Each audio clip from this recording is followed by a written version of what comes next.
Hi hello friends, welcome to HN Telugu vlogs. నేను మీ అనుని. ఎలా ఉన్నారు ఫ్రెండ్స్ మీరందరూ? నేనైతే చాలా బాగున్నాను. మీరు కూడా చాలా బాగుండాలని మనస్ఫూర్తిగా కోరుకుంటున్నాను ఫ్రెండ్స్. ఈరోజు వీడియోలో మనం జీవితంలో ఎదగాలంటే ఈ 5 విషయాలను ఎవరికీ చెప్పకండి. మరి ఆ 5 విషయాలేంటో ఈరోజు వీడియోలో తెలుసుకుందాము. జీవితంలో కొన్ని విషయాలను అందరితో పంచుకోవడం మంచిది కాదు. ఆదాయం, వ్యక్తిగత బలహీనతలు, కుటుంబ సమస్యలు, భవిష్యత్ ప్రణాళికలు, దాన ధర్మాలు వంటి 5 విషయాలను ఎందుకు గోప్యంగా ఉంచుకోవాలో ఇప్పుడు వివరంగా తెలుసుకుందాము. ఫస్ట్ టైం నా వీడియో చూస్తున్న వాళ్ళైతే ప్లీజ్ ఫ్రెండ్స్ సబ్స్క్రైబ్ చేసుకొని చూడొచ్చు కదా. మీకు మంచి వీడియోలు నోటిఫికేషన్స్ రూపంలో వస్తాయి ఫ్రెండ్స్.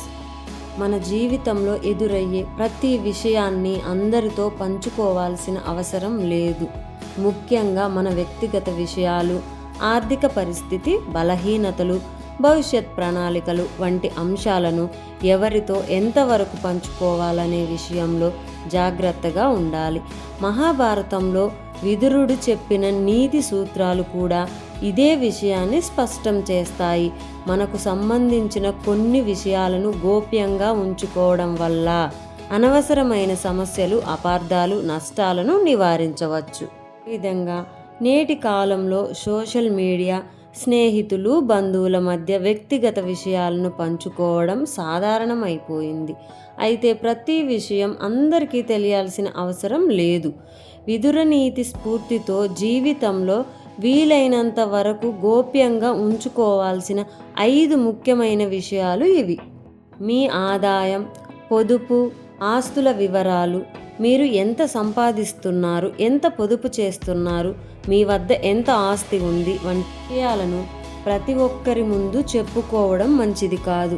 మీ ఆర్థిక పరిస్థితి గురించి ఎక్కువ మందికి తెలిసినప్పుడు అది అసూయ, అపార్థాలు లేదా అనవసరమైన అంచనాలకు కారణమయ్యే అవకాశం ఉంటుందట. అంతేకాదు, మీ ఆర్థిక స్థితి తెలిసిన కొందరు వ్యక్తులు అవసరానికి మించి సహాయం కోరవచ్చు. మరికొందరు మీ సంపదను తమ ప్రయోజనాలకు ఉపయోగించుకోవాలని ప్రయత్నించవచ్చు. అందుకే ఆదాయం, పొదుపు, పెట్టుబడులు, ఆస్తుల వివరాలను అవసరమైన వారికి మాత్రమే తెలియజేయడం మంచిది. మీ వ్యక్తిగత బలహీనతలు. ప్రతి ఒక్కరికి కొన్ని భావోద్వేగ, మానసిక లేదా వ్యక్తిగత బలహీనతలు ఉంటాయి. అయితే వాటిని అందరి ముందు వెల్లడించడం వల్ల భవిష్యత్తులో ఇబ్బందులు ఎదురయ్యే అవకాశం ఉంది.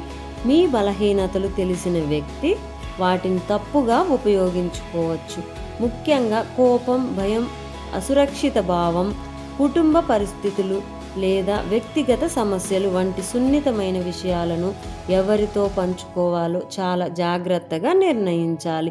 నమ్మకం ఉన్న వ్యక్తితో మాట్లాడడం తప్పు కాదు, కానీ నమ్మకం లేని వ్యక్తి చేతిలో మీ బలహీనత ఆయుధంగా మారకుండా చూసుకోవాలి.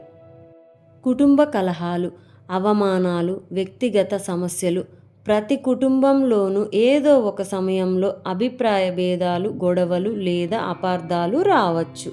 అయితే ఇంట్లో జరిగిన ప్రతి విషయాన్ని బయటి వారికి చెప్పడం వల్ల సమస్య పరిష్కారం కాకపోగా మరింత పెద్దదయ్యే అవకాశం ఉంది. కుటుంబ సభ్యుల మధ్య జరిగిన గొడవలు, అవమానాలు, ద్రోహాలు లేదా వ్యక్తిగత విభేదాలను అవసరం లేకుండా ఇతరులతో చర్చించడం వల్ల కుటుంబ గౌరవం, సంబంధాలు దెబ్బతినవచ్చు. సమస్యను పరిష్కరించుకోవడానికి అవసరమైతే నమ్మకమైన పెద్దలు లేదా నిజంగా శ్రేయస్సు కోరే వ్యక్తుల సలహా తీసుకోవచ్చు. 4వది భవిష్యత్ ప్రణాళికలు, రహస్య వ్యూహాలు. మీరు ప్రారంభించబోయే వ్యాపారం, కొత్త ఉద్యోగం, పెట్టుబడి, ముఖ్యమైన ప్రాజెక్ట్ లేదా జీవిత లక్ష్యం గురించి పని పూర్తయ్యేలోపే అందరికీ చెప్పడం కొన్నిసార్లు ప్రతికూలంగా మారవచ్చు. మీ ప్రణాళికలు ఇతరులకు ముందుగానే తెలిస్తే అవి విఫలమయ్యేలా అడ్డంకులు సృష్టించే అవకాశం ఉంటుంది. అందుకే ప్రణాళిక కంటే ఫలితాన్ని చూపించడం మరింత ప్రభావవంతం. సరైన సమయం వచ్చే వరకు ముఖ్యమైన లక్ష్యాలు, వ్యూహాలను పరిమిత వ్యక్తులతో మాత్రమే పంచుకోవడం మంచిది. 5వది దాన ధర్మాలు, సత్కార్యాలను ప్రచారం చేసుకోవడం, అవసరంలో ఉన్నవారికి సహాయం చేయడం, దానం చేయడం, మంచి పనులు చేయడం భారతీయ సంప్రదాయంలో గొప్ప సత్కార్యాలుగా భావిస్తారు.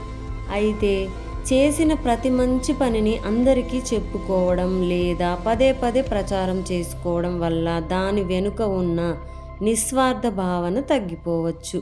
సహాయం చేయడం సేవగా ఉండాలి, ప్రదర్శనగా కాదు. మనం చేసిన మంచి పనిని ప్రచారం చేసుకోవడం కంటే ఎవరికైనా అవసరమైన సమయంలో అండగా నిలవడం ముఖ్యమైనది. సాధ్యమైనంత వరకు దాన ధర్మాలు, సత్కార్యాలను ఆర్భాటం లేకుండా చేయడం మంచిది. గోప్యత కూడా ఒక జ్ఞానమే. మనసులో ప్రతి విషయాన్ని వెంటనే ఇతరులతో పంచుకోవడం అవసరం లేదు.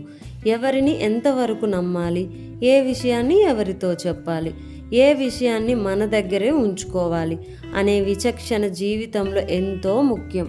వీటన్నిటి అర్థం ఏమిటంటే మన మాటలపై నియంత్రణ, వ్యక్తిగత విషయాలపై గోప్యత, పరిస్థితులకు తగిన విచక్షణ మనల్ని ఎన్నో అవసరమైన సమస్యల నుంచి కాపాడగలవు.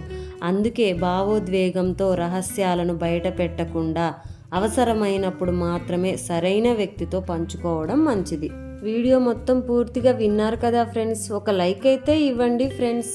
మరి మీరు కూడా ఈ రోజు నుంచి మీ వ్యక్తిగత విషయాలను రహస్యంగా ఉంచుకోవడం నేర్చుకోండి ఫ్రెండ్స్. ఇలా గోప్యంగా ఉండకపోవడం వల్ల మనం చాలా నష్టాలను ఎదుర్కోవాల్సి వస్తుంది ఫ్రెండ్స్. నా వీడియో మీకు ఎలా అనిపించింది ఫ్రెండ్స్? నచ్చినట్లయితే లైక్ చేయడం మర్చిపోకండి ఫ్రెండ్స్. లైక్ చేయండి, అలాగే మీ ఫ్రెండ్స్ అండ్ ఫ్యామిలీకి షేర్ చేయండి. సబ్స్క్రైబ్ చేసుకొని మంచి సపోర్ట్ అయితే అందించండి ఫ్రెండ్స్.